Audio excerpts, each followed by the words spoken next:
Moon Knight Episode 2 has arrived, and with it, some new Marvel characters and mysteries are unfolding. Let's talk about it. BD here with your Moon Knight Episode 2 breakdown. You met some new Marvel characters, you might have spotted some Marvel Comics Easter eggs, and the mysteries continue to unfold. We're going to talk about all of those and more in full spoilers with my reaction to the episode, save for the end of the video. Spoilers start now.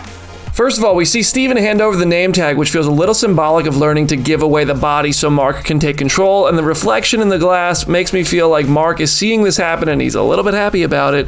Then there's the Gold Man, who is actually credited as Crawley, a character from Marvel Comics who serves as an informant on the streets for Moon Knight, but I'm thinking maybe this gold statue man is actually an informant for the other personalities, not only about the streets, but also about all of Steven's secrets. Mark's locker has a QR code on it, which takes you to a Marvel site, which is updating each week with free Moon Knight books to read. This week, it has Werewolf by Night 33, the second appearance of Moon Knight, just like this episode for the MCU. And for completionist and theory's sake, issue 43, if the 43 on the locker is to mean anything, is an issue of Moon Knight that features Black Knight, Daredevil, Frenchie, and other characters, so maybe we'll get some cameos. Marc Spector is the name on the passport found by Steven. Unlike Peter Parker in Spider-Man Far From Home, Mark's passport has a year on it, which sets the series in December of 2018 or later, also telling us Mark likely did not get snapped by Thanos if he renewed his passport that late in the year that the snap happened. So I'm saying this is post 2023 when everybody was snapped back into existence.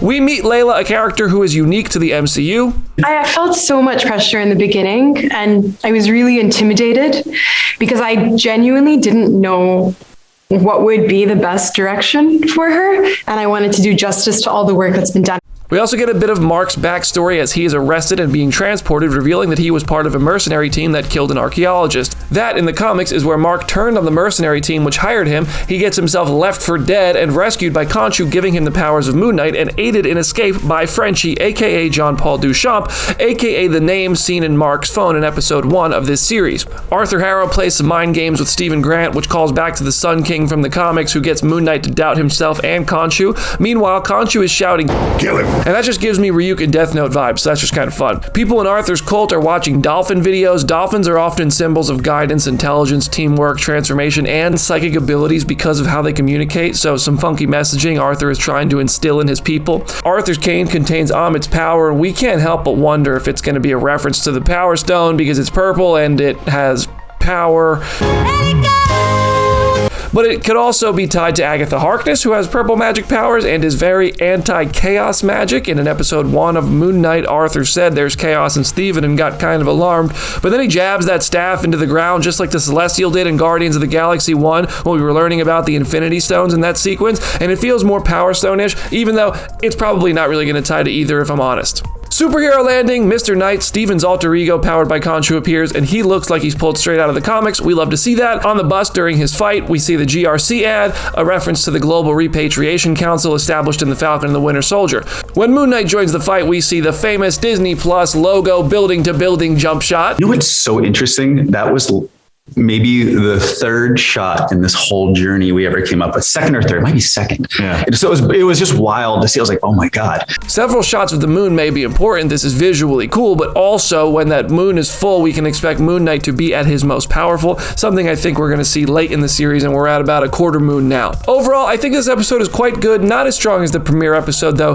Mr. Knight's debut was super sudden and surprising, and the action scenes are really cool, but I do find myself wanting more Moon Knight in Moon Knight. Oscar Isaac continues to put on an absolute acting clinic, more than last week because he's talking to himself as both Steven and Mark regularly now through mirrors, and it's just magical performances across the board. And the mysteries of this show continue to be exciting with teases of Mark's past and Arthur's goals. That stuff has been working for me.